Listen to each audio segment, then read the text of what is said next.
savez qu'actuellement, je m'intéresse beaucoup au judéo-christianisme. Et je crois qu'il y a dans le christianisme des éléments majeurs du judaïsme qui n'y figurent plus. Les historiens savent que parfois les emprunts conservent les traces d'originaux qui ont disparu, plus ou moins. Les traductions, parfois, se substituent aux originaux qui ne sont plus là.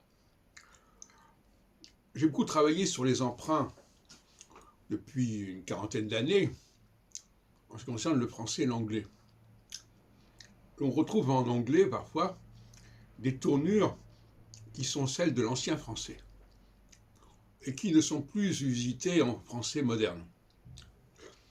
Et bien, de la même façon, il faut chercher dans le christianisme, dans certaines épîtres, par exemple, comme celle aux Corinthiens, il faut chercher dans le christianisme des clés perdues du judaïsme. C'est la méthode que je propose actuellement. J'écoutais ce matin sur France Culture ou autre, non, je sais pas, voilà. J'écoutais la messe et on a lu à un moment donné une épître aux Corinthiens.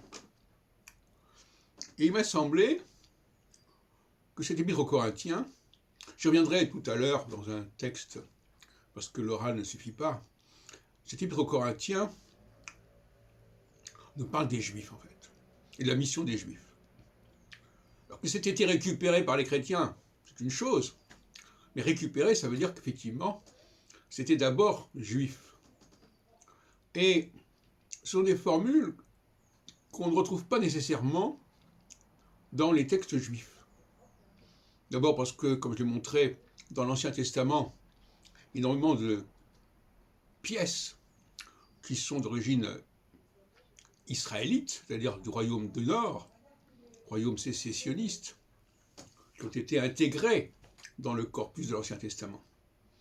À telle enseigne d'ailleurs que le Pentateuque, de manière générale, est une affaire plutôt israélite. Il faut plutôt aller chercher du côté des prophètes et du livre des rois, qui sont la deuxième partie du triptyque de l'Ancien Testament. C'est plutôt là qu'il faut chercher des éléments qui nous restituent réellement les relations entre la Judée et la Galilée, enfin, bon, entre le sud et le nord. Dans le livre des rois, le premier livre des rois, au chapitre 11-12, c'est assez stupéfiant.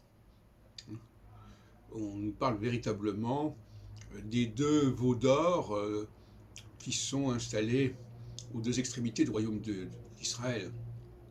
Bon, enfin, j'y reviendrai aussi sur ce point de vue-là. Voilà, donc la méthode que je propose, qui peut choquer certains, c'est de récupérer des éléments judaïques qui ont été empruntés par le monde chrétien.